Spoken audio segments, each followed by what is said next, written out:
Welcome to Chris Parkin Shooting Sports. I'm out shooting this evening with a Minox 5-25 by 56 long-range rifle scope.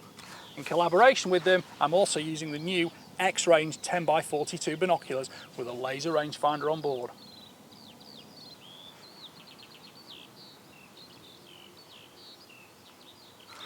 Okay, the first target is 160 meters, which we need 2 clicks up.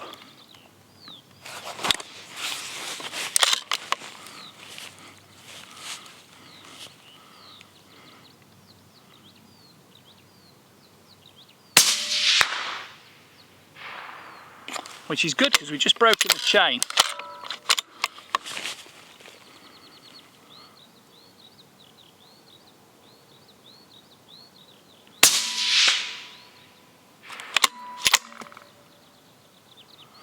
Reticle's in the first focal plane, and we've got a fast focus eyepiece at the back to make sure you get an absolutely sharp picture of it. Once in position, that's perfect. It's about 90mm of eye relief and there's no need to adjust it in use. The magnification collar goes from 5-25 in anti-clockwise direction, and you've got a wing on top to make sure you've got tactile perception of exactly where it is, 10 power with it vertically on top. These serrations are easily gripped and there's no perception of mechanical movement inside. Parallax is on the left side, goes down to about 25-30 meters all the way out to infinity, and you've got 11 intensity settings on the illuminated reticle with intermediate off positions. The turrets themselves have got 10th milliradian clicks, which is 1 centimetre at 100 metres, and you've got a 0 stop, 6 clicks below 0. Zero's there, go all the way around, you move into the second turn, and when you go into the second turn, there's a little white indicator window there, which shows that you're now reading the top digits there, so 15, 16, 17, etc. Go back down, 0 it, back to 0. Same for windage on the right hand side. This dials left and right of centre, back to the 0. The hard anodised main tube's one piece and it's 34mm in diameter, which gives plenty of space internally for the lens package and the erector tube to allow 28 milliradians of overall elevation travel, which gives you great long range capability. On this rifle with a 20mm of angled Picatinny rail, I'm still able to dial 16 milliradians of adjustment, which is actually well beyond the ballistic capability of the bullet itself. Target number 2 is 261 meters. So I just dial out here, 261 meters, and that's giving me a correction of 1 mil upward. I don't think we need any spin drift on that of any great note yet. Let's have a go on this one then.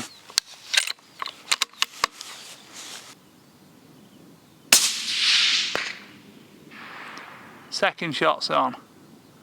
The exit pupil goes from 10.6 to 2.3mm between 5 and 25 times magnification. Field of view at 100 metres is 7.2 to 1.6 metres over that same magnification range. Because you never really get great groups on steel when it's swinging backwards and forwards. Let's have a go on the third target now.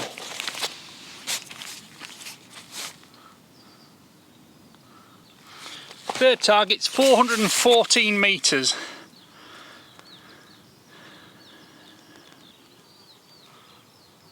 That's giving me a correction of 2.65 milliradians up. Now I was slightly high on the previous shot, so I'm going to go 2.5 milliradians on this. And I'm just going to put another couple of clicks left just to compensate for the slight wind out there. See how that does for us. Eye relief is 90mm and diopter adjustment is -4 to +2.2.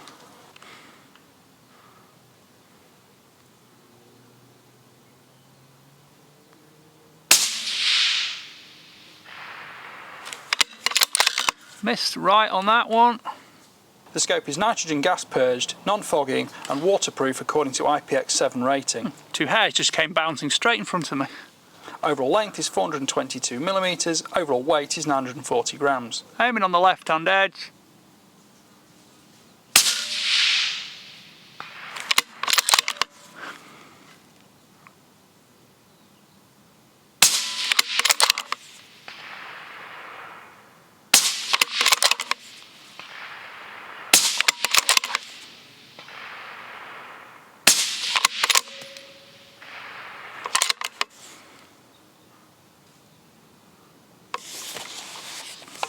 Got some fantastic mirage tonight now off that hot barrel, but the bullets flying through the air are giving good visual trace.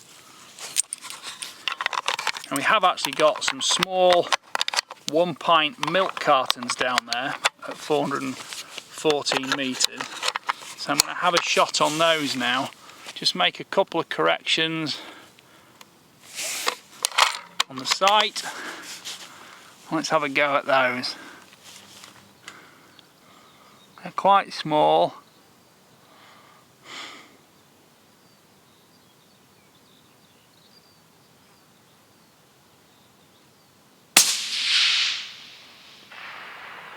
I think that hit low just in front of it.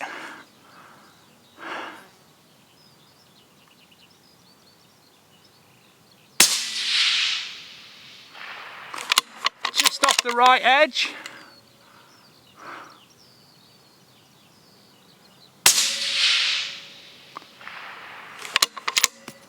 We got a split with the third one.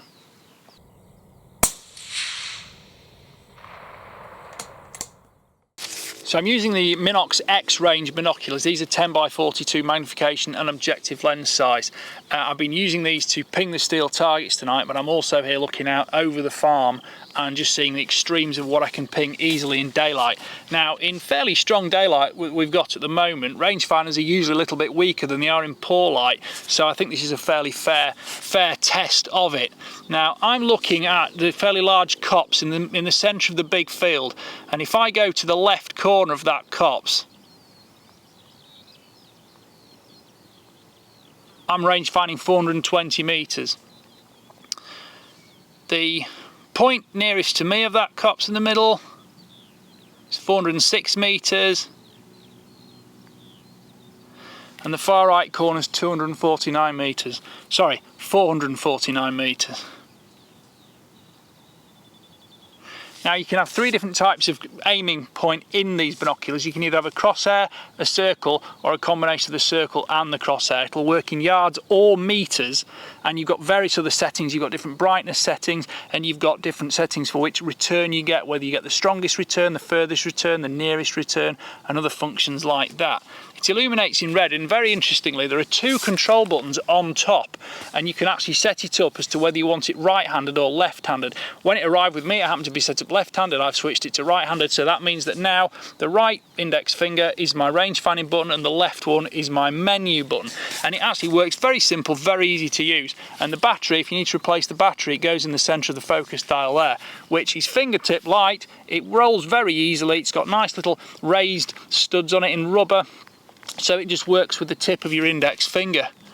The eye cups, as expected, I've got multiple positions of extension on them. I'm laid down at the moment, so I've got them all the way in, just because that's the most comfortable for me, and I can roll that straight out there. And if I extreme range find to extreme distance, I can see from here the far tree line is 885 metres with an inclination of 1 degree. And if I go out to the far left, that's 1,068 metres. Now that's probably to the extremes of what the actual camera behind me can see in terms of its field of view. If I go even further out to the left, I've got another tree line which I'm range finding 1,137 metres. And as I say, it's also got clinometer in it, so it actually measures the angle going up, going down. You can set it for line of sight distance, or you can set for equivalent horizontal range. So if you're shooting, you don't need to work out, cosines of angles if you're shooting very steep uphill or downhill, because when it correlates the range with the angle, it automatically gives you that equivalent horizontal range, which is effectively what you would dial into your dope or your ballistic solution and what you would dial into your turret. I'm looking at that left-hand woodland over there. If I go to the right-hand corner of that, my range is 1,135 metres with 0 inclination. If I move through the centre, I think it goes a little bit further away, we've got 1,431 metres, and then the very left-hand end, as I can see it from here, is 1,052 metres. That's a very quick return of signal, and I can also set it up in scan mode. So if I hold down the right hand button, after 3 seconds it starts scanning and I get an instantaneous readout. which keeps just blipping up, blipping up, blipping up, and that will keep scanning and giving readouts of both range and angle until I let go of that right hand button. Precise measurement is available on large objects out to 2,800 metres. Humans and wildlife can be precisely measured up to a distance of about 1,600 metres. Field of view at 1,000 metres is 106 metres or 6.1 degrees. Measurement accuracy up to 1,000 metres is plus or minus 1 metre. Up to 2,800 metres it's plus or minus 2 metres. Here we've got the individual diopter focus for the left and right eyes, as well as the twist up eye cups. With 2 anchor points for the sling, and the sling is a neoprene unit which is very comfortable, and it will rest quite comfortably on the back of your neck there. It also comes with the cordial carry case, slot it in, fold it over the top, that's tension in there, and an instruction manual too. Diopter adjustment for each eyepiece is plus or minus 3. The exit pupil diameter is 4.2mm and the interpupillary distance is 58 to 78mm. The housing of the unit is made from magnesium and overall weight is 990 grams. So I've set it up right-handed, so that is my range finding button and that is my menu button. It came to me in left-handed format, so that was the rangefinder and that was the menu, but it was literally a 2-minute job just to change it from one to the other. Replacement CR2 battery goes under the screw cap here, and you can see just how nice that focus dial is, and it just rolls the tip of your finger, isn't easy to nudge or knock out of the way, and it's got just the right amount of friction so it stays in position without overrunning or being too heavy to move without disturbing the binoculars.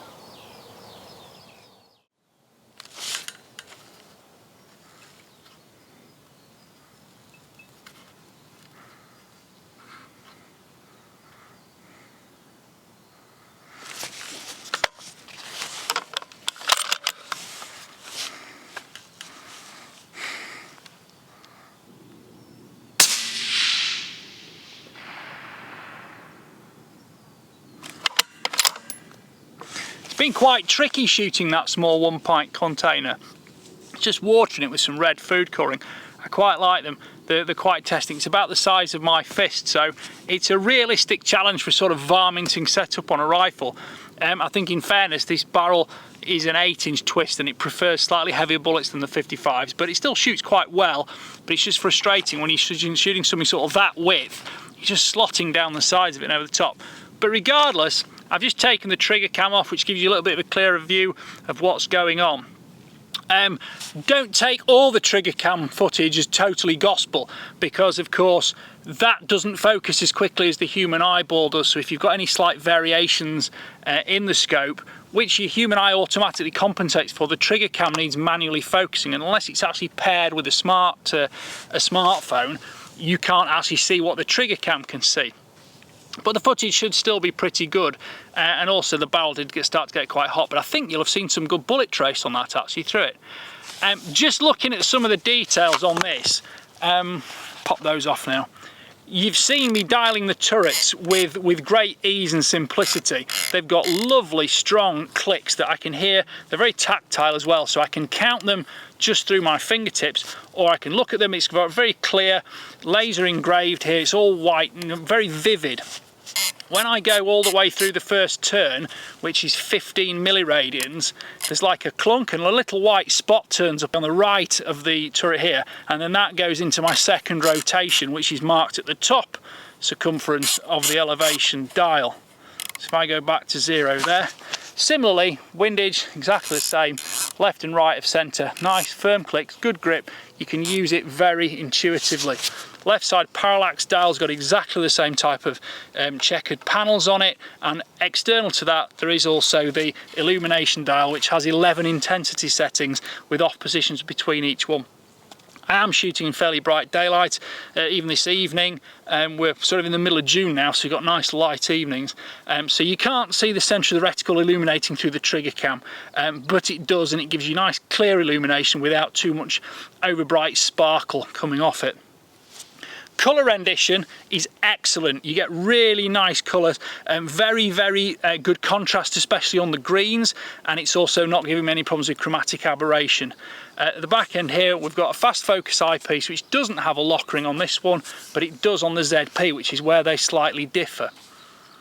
Magnification control, it's on the collar there, there's a wing on top, and that's 5 to 25 magnification because it's first focal plane, so the internal milliradian reticle increases and decreases inside exactly in correlation with the image itself, so it always matches your click values. So if I'm looking through this, I can easily aim, you know, a milliradian left, 2 milliradians high, etc, etc, and if I want to then change my overall firing solution, I can then just dial that in to go mil left, 2 mils high. Well, thank you for watching. I hope you've enjoyed seeing me shoot the rifle a little bit. It's not a test of my shooting skills. I haven't shot the best tonight, possibly. I mean, I've missed a few, but you know, that's reality of reviewing rifles, scopes, and binoculars, rangefinders. The point is, everything that I have used tonight has worked perfectly to my expectations, other than me. So I'm very happy to recommend these. I think they're great binoculars. They're very light, compact, easy to handle. And the Riflescope, which is quite similar but different in a few ways to the ZP, means it fits in completely with my intuitive control methods using the scope, and the fact I just find it really easy to get on with. So thank you for watching. Please like, subscribe, comment, click the notification bell, ding, and make sure you keep track of my weekly uploads. Thank you for watching. Bye for now.